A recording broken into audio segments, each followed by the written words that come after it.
Salutare toată lumea, bine ați revenit pe acest canal Pigeon Vlogs. Înainte de a începe, fiecare dintre voi, hai să apăsăm un buton de like pentru acest video super maxim în care vom încerca un experiment să vedem dacă este folositor și dacă funcționează. Adică un sistem, o șmecherie anti-uliu. Adică că uliul nu atacă porumbeii dacă le face șmecheria asta, fiindcă și ulii au așa un semn pe coadă, să zicem.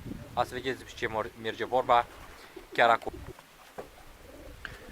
Deci avem lac care se face unghile, nu știu cum se zice în română, cred că așa. Deci avem de culoare roz și una mai închisă, trebuie să fie una mai deschisă și una mai închisă. Așa, acum vom lua un porumbel și vă arăt care este șmecheria.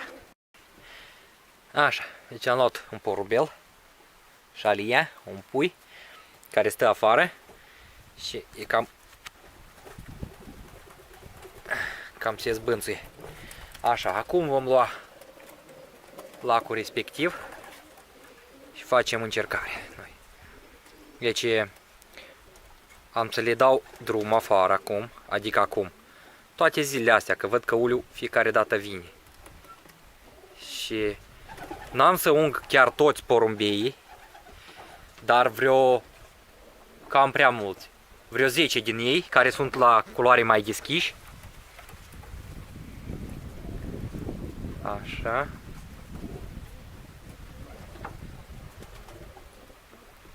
Nu-i dăunează lacul ăsta nimic, că nu îl dăm pe cioc sau pe ceva, e doar la coadă.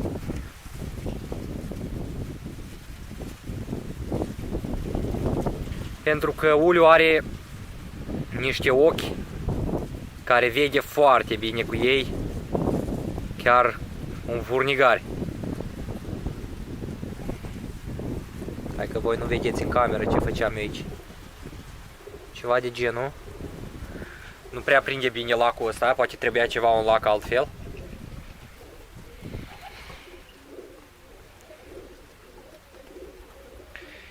Voi scrieți în comentariu ce credeți. O să funcționeze șmecheria asta?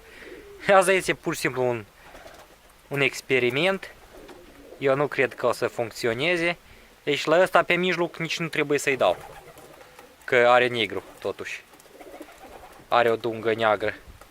Nici nu trebuie să-i dau. La unul mai deschis, mai zicem și ceva. Așa. Bine, acum îl las să se usuce și îl eliberez și mai fac unul. Mai avem unul la culoare mai deschis, fiindcă uliul și mai des atacă la ăștia mai colorați, să zicem. Așa. Să-i facem și lui ăsta. Ia uite, la ăștia deschiși se vede mai ok. Așa e ok, așa și trebuie.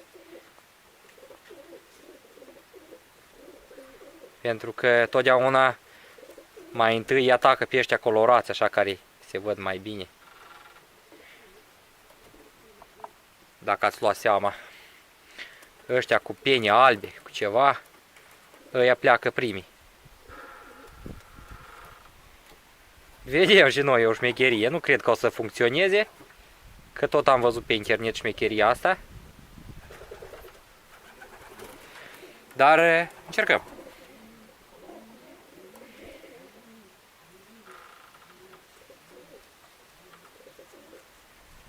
Încercăm.